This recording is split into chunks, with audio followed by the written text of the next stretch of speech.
उद्धरेत् आत्मनात्मानं नात्मानमवसादयेत्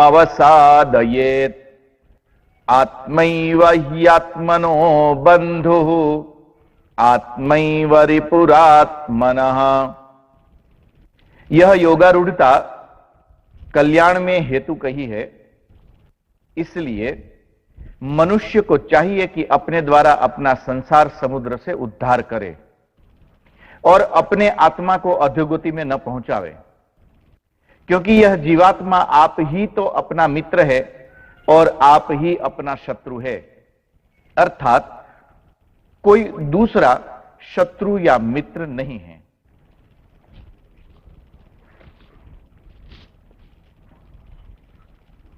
तो सज्जनों, मुस्कुराइए। आप सभी को मेरा प्रणाम। जय सिया राम।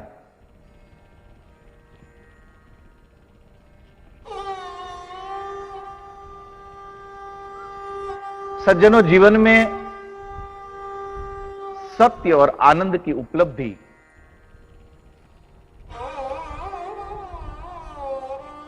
योग से ही संभव है।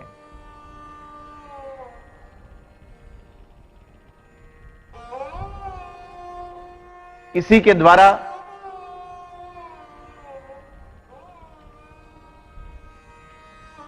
हम जीवन के आनंद की यात्रा को, सफलता की यात्रा को उपलब्ध हो सकते हैं।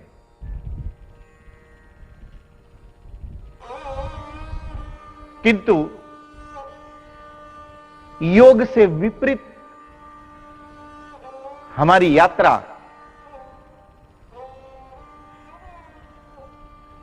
ये हमें क्लेश, अशांति और असफलता की ओर ले जाती है। योग परम मंगल है। भगवान श्री कृष्ण कहते हैं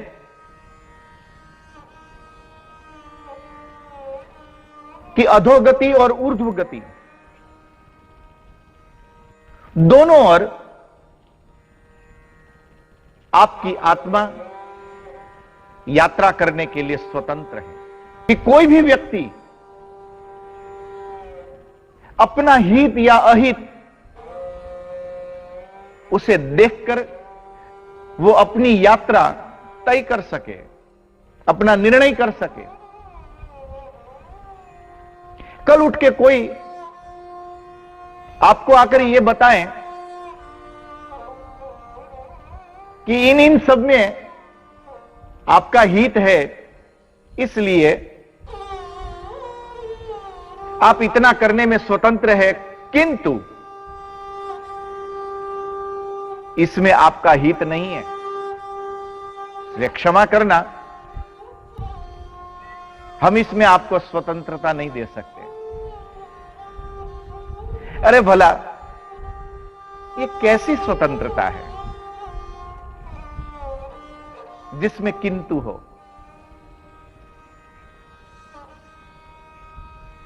अपने ऊर्ध्वगमन और अपने अधोगति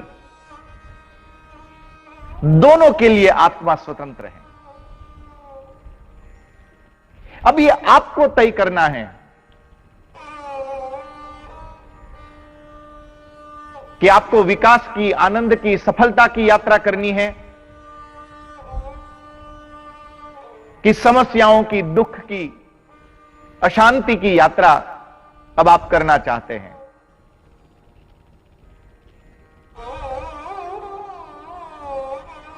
यदि मनुष्य चाहे तो नरक के अंतिम छोर तक की यात्रा कर सकता है, और वही मनुष्य यदि ठान ले तो स्वर्ग के अंतिम सोपान तक वो गति कर सकता है।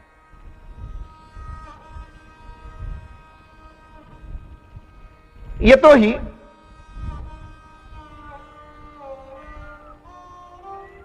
प्रत्येक व्यक्ति, ज्यादातर लोग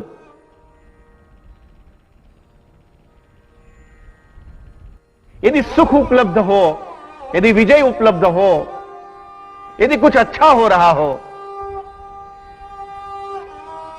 तो उसके लिए वो खुद को जरूर शाबाशी देता है। किंतु ज्यादातर लोग यदि जीवन में दुख आ जाए, कोई समस्या आ जाए, कोई तकलीफ आ जाए, तो उसका दोषारोपण किसी और पर मढ़ने का प्रयत्न करते हैं। तब वो भूल जाता है किस नकारात्मकता की यात्रा मैंने ही आरंभ की थी। ये जो कुछ भी मुझे उपलब्ध हुआ है, इसका कारण मैं स्वयं हूं। भगवान श्री कृष्ण इस मंत्र से हमें उस शाश्वत की ओर जागृत करने का प्रयत्न करते हैं, जिससे हम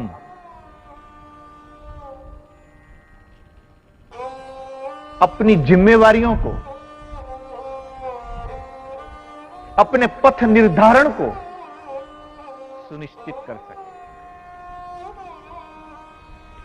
बड़ा अद्भुत यह मंत्र है कि आत्मैव आत्मनो बंधु आत्मैव रिपुरात्मनः। बहुत कम लोग ऐसे मिलेंगे जो सच्चे अर्थ में अपने मित्र साबित हो सके। बाकी ज्यादातर लोग अंततः अपने ही शत्रु सिद्ध होते हैं। अब ये कैसे समझे कि हम अपने मित्र है कि हम अपने शत्रु है? ये कैसे पहचाना जाए? तो आत्म संयम का यह सूत्र, भगवान श्री कृष्ण का यह उपदेश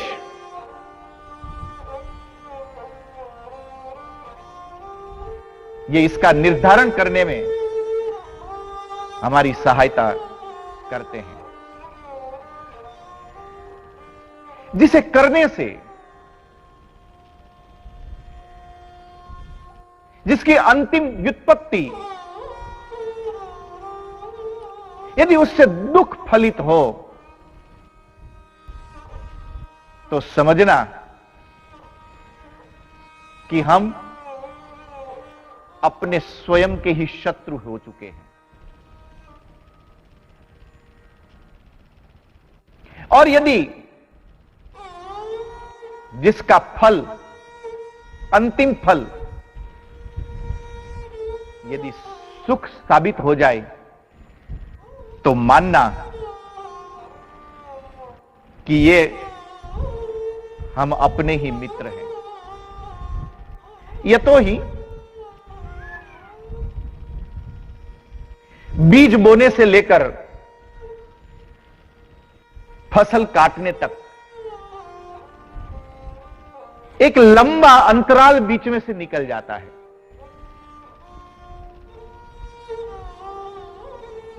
हम भूल जाते हैं कि हमने अपने लिए बोया क्या था।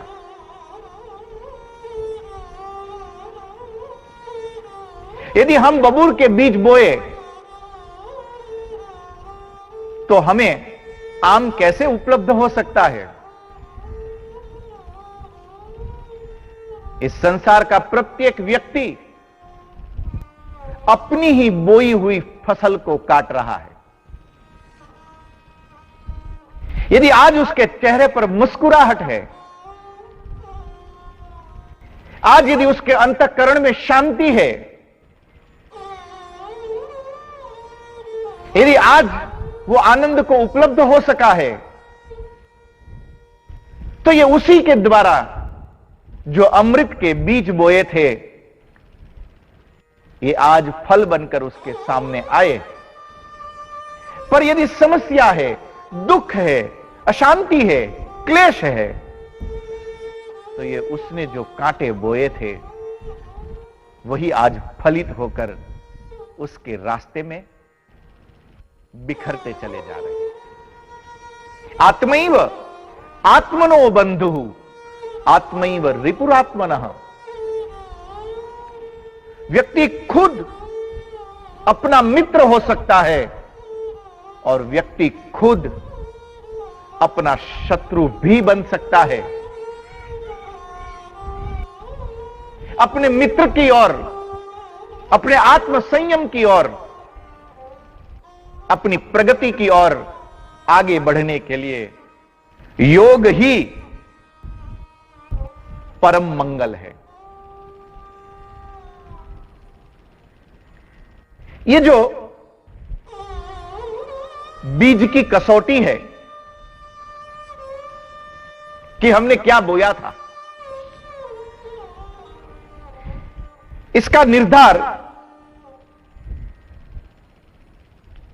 फल आने पर ही सुनिश्चित किया जा सकता है।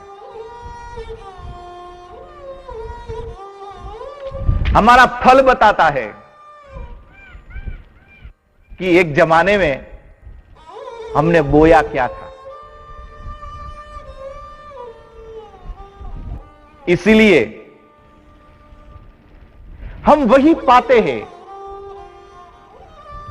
जो हमारे द्वारा निर्मित किया गया था। हम उसी को उपलब्ध होते हैं जो हमने अपने लिए बोया है।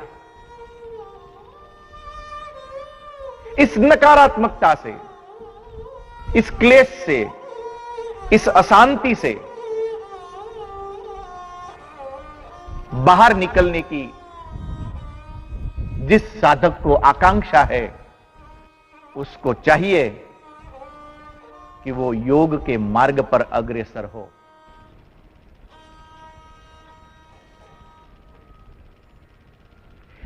हम मन में कल्पना तो करते हैं मंदिर की, किंतु हमारे पैर जो राह पकड़ते हैं, वो हमारी राह यदि मैखाने की हो तो वो व्यक्ति कभी मंदिर नहीं पहुंचेगा। जब भी पहुंचेगा, उस फासले को, उस अंतर को काटने में उसको एक समय जरूर लगेगा, किंतु जब वो पहुंचेगा तब वो मंदिर कभी नहीं पहुंच सकता है। वो जब पहुंचेगा तब वो मैखाने पर ही पहुंचेगा। आपको कहां जाना है वो कल्पना का विषय कभी नहीं हो सकता है। आपको जहां पहुंचना है उसके लिए सभानतापूर्वक आपको गति भी करनी पड़ती है। हम जिस दिशा में गति करेंगे, हम जिस दिशा में पुरुषार्थ करेंगे, हम जिस दिशा को उपलब्ध होने के लिए प्रयत्न करेंगे, अंततः हम उसी दिशा को प्राप्त कर लेंगे। हम उसी स्थान को उपलब्ध हो जाएंगे।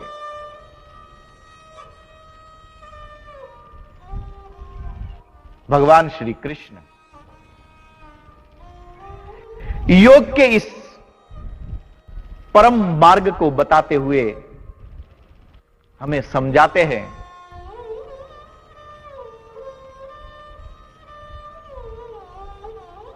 कि दूसरों के साथ बुरा करने की चाह रखने वाला व्यक्ति अपने लिए ही बुरा करता है।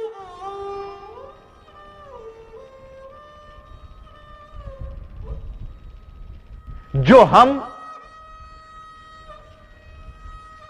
आज करते हैं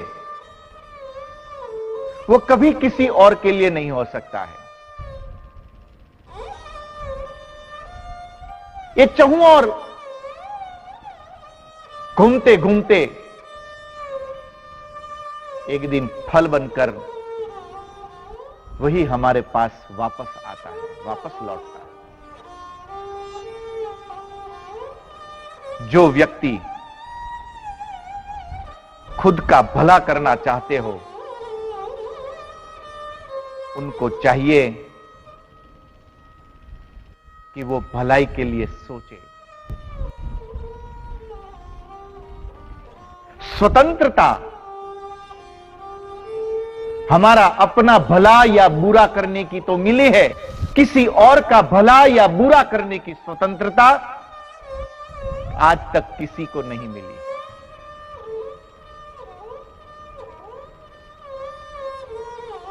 बहुत गहराई में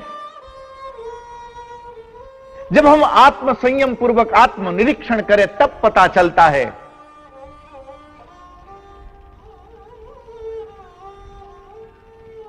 कि दूसरों का भला करने की जो मन की आकांक्षाएं हैं, ऐसा कोई साधु पुरुष, ऐसा कोई सज्जन व्यक्ति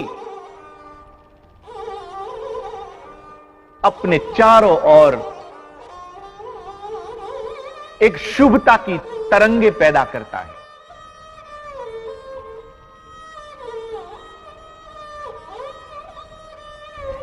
जब हम ऐसे किसी सज्जन से मिलते हैं तो उसके भीतर की यह शुभता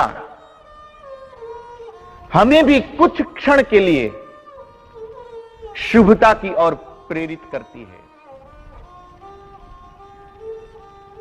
जहां पर बहुत ज्यादा नकारात्मक गतिविधियां चलती हो, ऐसी जगह से जब हम गुजरते हैं तो हमारे अंदर की जो सकारात्मकता है वो थोड़ी देर के लिए दबती है और वो नकारात्मकता उछलकर बाहर आ जाती है। ठीक उसी प्रकार यदि हम किसी ऐसे लोगों के बीच से होते हुए गुजरे कि जिनके मन में शुभ संकल्प है,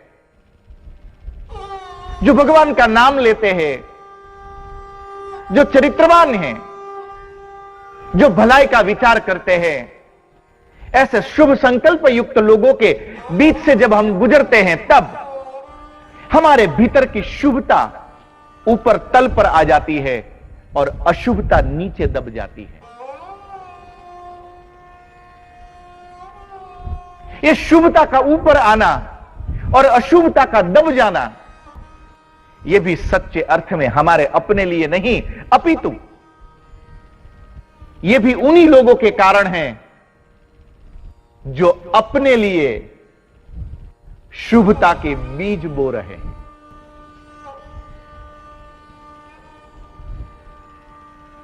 आत्मैव आत्मनो बंधु आत्मैव रिपुरात्मनः। किंतु बहुत हैरानी की बात है कि आप अपने लिए क्रोध के बीज बोकर शांति को प्राप्त करना चाहते हो। आप अपने लिए निंदा के बीज बोकर भलाई के फल चखना चाहते हो। जो हम संसार से चाहते हैं, यदि इस संसार में उसी को हमारे द्वारा बोया जाएगा, अंततः वही हमारे लिए फलित होकर हमें वापस मिलेगा।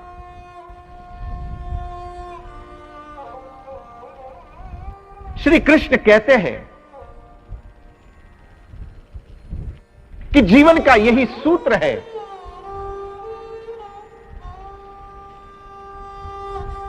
कि हमारे द्वारा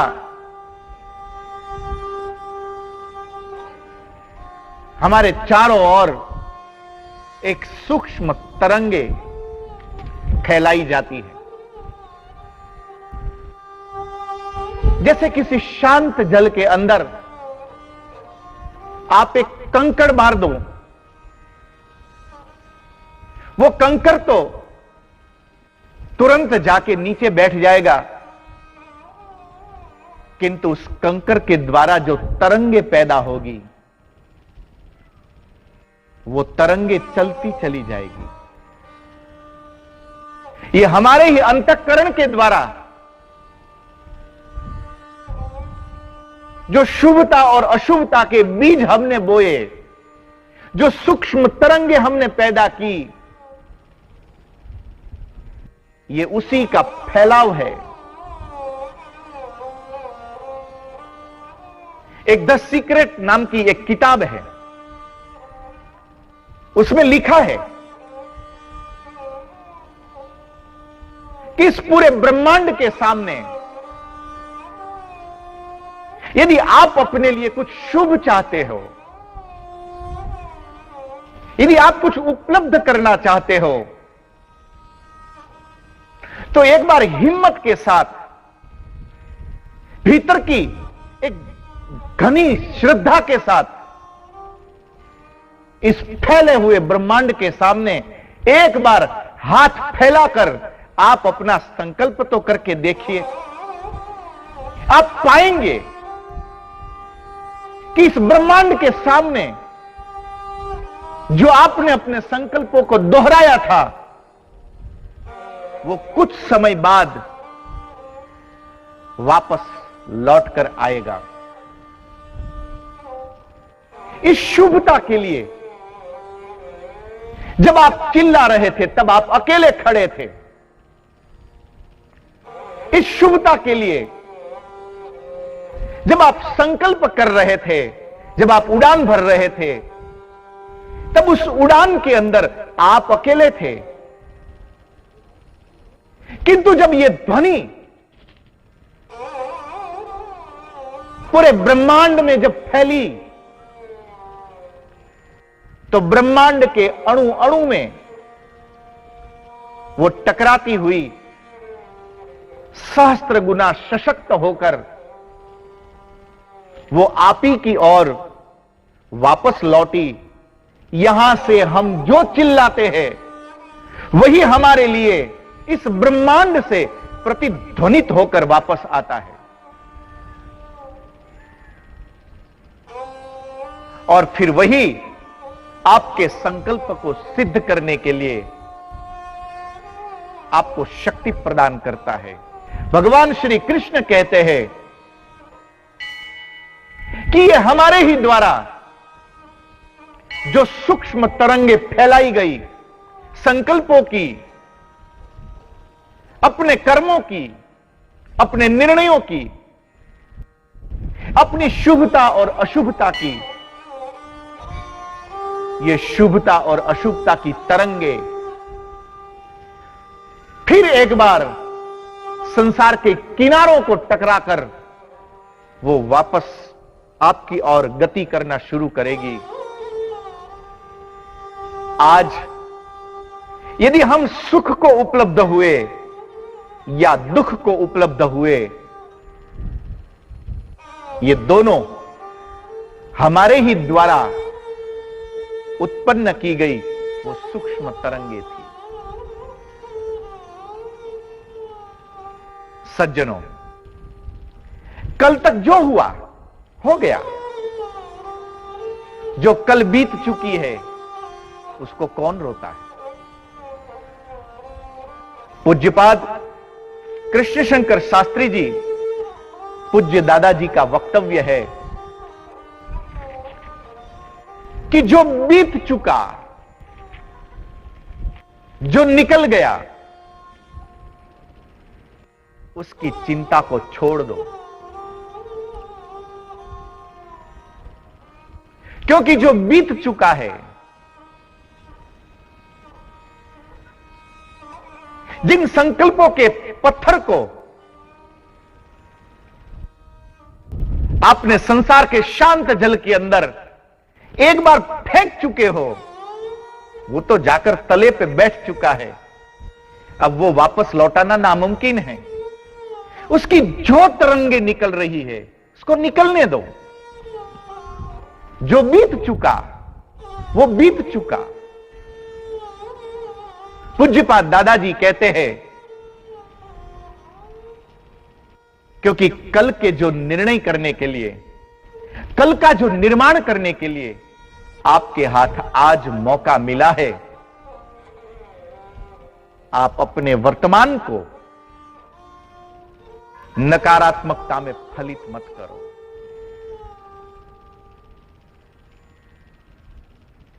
जो भी सामने घटित हो रहा है उसके लिए किसी और को जिम्मेवार ठहराकर खुद अपनी अशुभता की जिम्मेवारी से भागने का प्रयत्न मत करो। पूज्य दादाजी कहते हैं कि अपनी जिम्मेवारी खुद उठाते हुए अपने संकल्पों को शुभता की ओर ले चलो। वर्तमानेन कालेन प्रवर्तन्ते विचक्षणाः। क्या अद्भुत बात कही, जिसने अपने पूज्यपाद रामकृष्ण परमहंस ने अपने किसी शिष्य को कहा था कि यदि सशक्त एक ताकतवर कल को यदि आप उपलब्ध होना चाहते हो तो अपनी आज को, अपने वर्तमान को सुधार लो। जो अपने वर्तमान को सुधार लेगा वो अपने भविष्य को संवार लेगा। किंतु सच्चाई यह है कि हमारा अपनी आत्मा पर, अपने शरीर पर, अपने मन पर नियंत्रण नहीं है। आत्मा पर तो नियंत्रण खैर संभव नहीं है, किंतु हम अपने आत्मा के द्वारा शरीर और मन का, इंद्रियों का नियंत्रण करने में असमर्थ है। और इसलिए यह अनियंत्रित मन, यह अनियंत्रित इंद्रियों के द्वारा दौड़ाया जाता है और उसके द्वारा यह शरीर, जिस इंद्रिय के जोड़ को हम मैं कहते हैं, वो भी अनियंत्रित होता हुआ दुख को उपलब्ध होता है।